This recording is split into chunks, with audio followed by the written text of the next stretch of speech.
just two questions. One is, can you name me 5? I'll tell you what. Just name me some master teachers. Dr. Henry Clark. C.M. Bay. C.M. Bay. Dr. Ben. Dr. Ben. Drew Ali. Dr. Sekou. Dr. Sekou. Malcolm. Malcolm. Now, I'm going to stop you right there. I can name 5 more. Hold up. Now, here's another question. Name me 5 master builders. Abundance Child. Abundance Child. Nura Annie Bay. Diallo-Sekou. Let me do this. Manson When I say master builder, I ain't talking about a doctrine. I'm talking about institutions, buildings, and physical locations. Name me master builders. M.O.T.F. Ben. That exists within the 18th to the 21st century. Benjamin Banneker. Yeah, Benjamin Banneker. Yeah. Okay, Benjamin Banneker. Love, truth, peace, freedom, and justice. What would Drew Ali? All right, we get the. Yeah. Elijah Muhammad. Ain't be or nothing. Don't stop that. Elijah. Okay. Y'all get the point? Yes. We're going to keep it moving. Do you have any questions? Any concerns at this point? No questions or concerns? All right. Before I begin, if I can have your attention, I want to ask my elders permission to speak freely, please. I'm asking my elders to speak freely. Yes, go right. Thank you. Islam. Islam. Right. Everybody's good? Yes. Good. All right. Well, first of all, I want to thank you all for coming and making an effort, because you know, like, you could be anywhere in the world, but you chose here today, and those who came last night to the meet and greet. We wanted to do the meet and greet so you can have an opportunity to be casual and not necessarily sitting around in the classroom setting, and actually move around and know people. You understand? So when you hit the next summit, which will be in Atlanta in August, there'll be a meet and greet. If you can, please try to make the meet and greet, because that's almost just as important as the summit. The thing about the summit is nice, but it's the work that's going on between the summits that's the most important. If we aren't doing any works, if we aren't meeting our goals and objectives, then we aren't accomplishing anything. So, sir, go ahead. Do you have the dates on that in Atlanta? August 2014. You got 30 days in all. We'll be in contact with you. Okay. This marks 1 year of communication, planning, executing, and financing a way to secure our future. We have agreed that this is one of the best models to secure our beneficiaries' future by strengthening our communities to create and control an atmosphere where love, justice, truth, equality, cooperative economics can thrive. We now control or have a share in the primary things that every human being must have: food, clothing, and shelter. We have positioned ourselves to be owners and producers. We're building an army. We're building an economic army. And the thing what the economic army is supposed to do is simply to save, purchase, and invest in the people who are the most impoverished people on the planet. Only then will balance be restored when the proper energy is focused on the proper places and the proper people.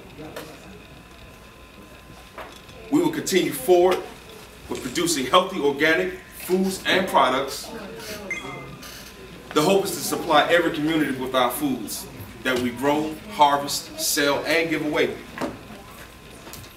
We'll continue building an independent distribution route. We'll continue expanding Mooreside Farms as a catalyst for freedom. And I do know that people have an issue with saying, how can a farm be a catalyst for freedom?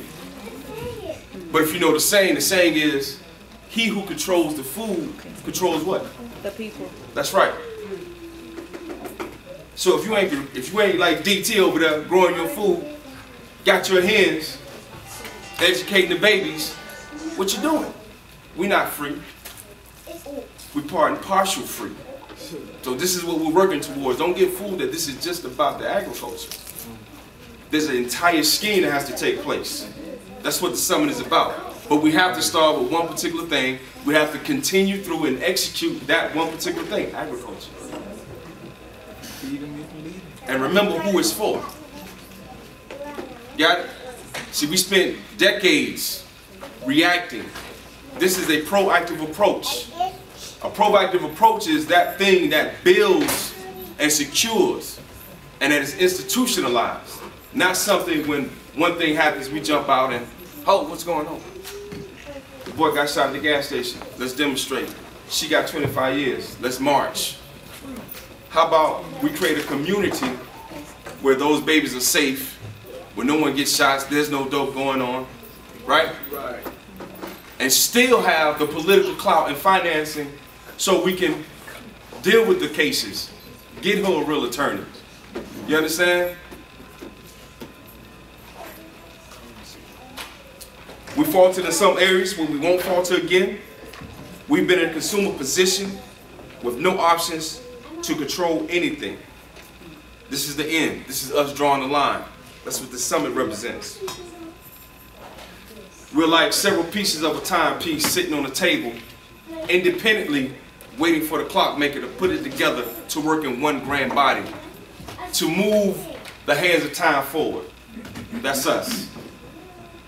I always reference the people that put out blueprints, ideas and concepts that are executable, applicable, and that's sustained. Dr. Henry Clark, Dr. Chancellor Williams, W. Du Bois, Booker T. Washington, Claude Anderson, Elijah Muhammad, and of course Noble Drew Ali. We look at these plans and we have to look at them, we have to tweak them. See, my thing is,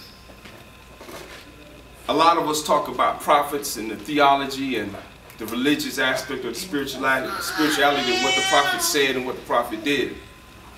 But I'm saying, look at this. A prophet talks about what? Predictions? He prophesizes. He prophesizes to the people to do what? To manifest that is what's supposed to be prophesied. Not for you to keep talking about what he talked about was going to happen. And once you decide that you can manifest who you're calling your prophet or messenger, then you become the Messiah. So now your role has changed. The positions and the paradigm shifts. Do you understand what I'm telling you? Right. For those in the theology aspect. After every prophet comes a Messiah. Are we waiting for somebody? Are we going to save yours? Save, huh? We are the saviors. We are the saviors. But we have petty issues.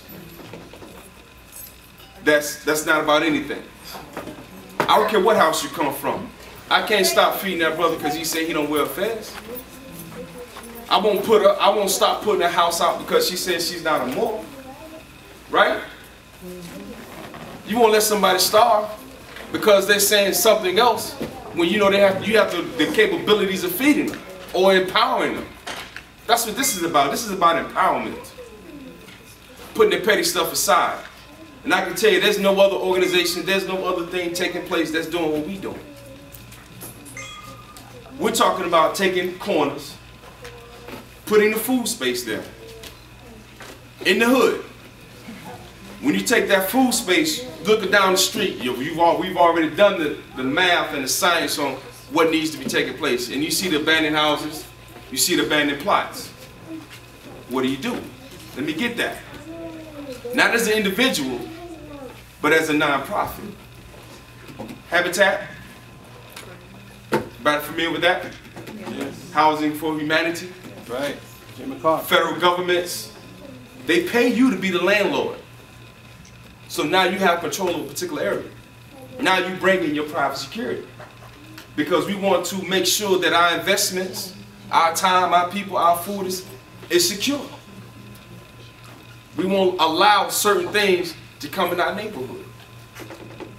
Then we duplicate that.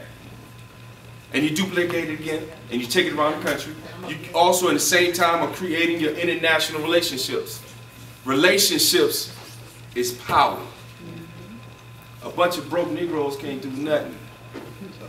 You know what I'm saying? Because they've always decided they want to be broke. Uneducated people can't educate until they decide they want to become an educator. It's the relationships that we have in this room and that we're going to forge outside of this room and outside of the country that's going to put us in a power position. So when we create what's called enclaves, communities, you've seen them. You've seen the Jewish communities. They walk to temple. It's clean. They own every business in there. You can't set up shop. Right. You've seen the Asian communities. Same thing. Try to set up a shop. Right. Try to franchise a hair store. They're not gonna let you. They'll laugh. Oh, let me maybe. You understand? So, but we've always allowed that in our areas. I'm not saying let's go to the woods and create a big, large cult. I'm saying go where the people need the help at. You the gods. This is the congregation of the gods. Psalms 82, my favorite. We sit amongst the just and judge accordingly. We got a position. We know what our walking papers are. We just got to do it. See, we're not giving you information for you to go out and do it by yourself. It's a cooperative effort. It's communalism. It's socialist in the African perspective. You understand? Right. We have to be about taking care of each other, making sure that your children are my children. Your enemy becomes my enemy. We got to make sure that when we set up these areas that we're all on the same page. When we talk about setting up farms, the farm is just the beginning of acquiring land. A group who acquires a bunch of land quietly, safely. And at the same time, acquiring houses that we put our people in that we know are safe. And we control the mortgage. We don't want renters. We want people to own. We make it affordable because we own it, we bought it. So when you have multiple enclaves, communities, you also have financing power now. Because we all decided that we want to get into the food, clothing, and shelter business together. And those people in that same area decide they want to be a part of our business as well. Now you have political clout.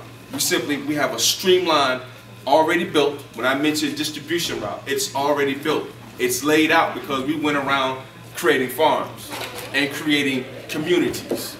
So if we say we want a particular congressman to go in office, we're going to cut a check on him. Now they come sit down, they come sit with you. They want to sup with you now because you got money. We aren't valuable to anybody because we're not together and we have no finances. We're not collective. But if we was a bunch of gay people, guess what's happening?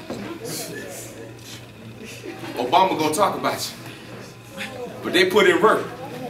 They put in work by demonstrating, boycotting, meeting. They do the work where most of us can't do the work. You understand? On paper. Straw game, straw man. It's just really a matter of understanding business and being conscious or aware of our issues. I don't, we can say conscious community. I just like, you're aware of what the problem is. You're aware that, we are in prison at an alarming rate, and we've been that way while enslaved in America. So how do you affect that? Do you go and buy stock into the prison? Or do you create atmospheres where we hope or we make sure that the future babies aren't going into that prison, that school pipeline? And at the same time, maybe get a little dirt on some judges. Yep, that's right. The lawyers. Too. Yep. DEA, all them, everybody. Cut a check on them. It's friendships and relationships, straight up. But this is how we create the political power that we need. It has to be done collectively, and it has to be done as one body. So when this grand body decides to step out and say, well, we want 30 Cadillacs, we get 30 Cadillacs at the cost. But we also want some stock in Cadillac because we're getting 30 Cadillacs at one time. You understand? Exactly. So that's it for me. I'm not gonna beat you in the head. We're going to a breakout session. So those who are interested in urban geoponics, the agriculture piece, the brother Diallo is going to give you some more information. Sister Abundance Child is going to give you more information on the Moore's Equity Group, and I'll be floating around and answer questions. We got any questions so far? All right, let's break out. Well, real quick, so everybody knows the breakout sessions. There's 3 of them. All right, we're going to keep it to just 3 as we close out business. Over here, Sister Ayana is going to talk about cottage food laws and canon. So anybody interested in that, please come over her area. She's going to be giving some samples also of what the pepper jam tastes like. And I highly recommend that you taste what she has going on. Abundance will maintain her position over here to talk about what Brother Diallo said. So if you're interested in what she has going on, Moore's Equity Group as well as Drop Squad Kitchen, go to that area, and I'll be down front talking about urban geoponics and some grant writing tips and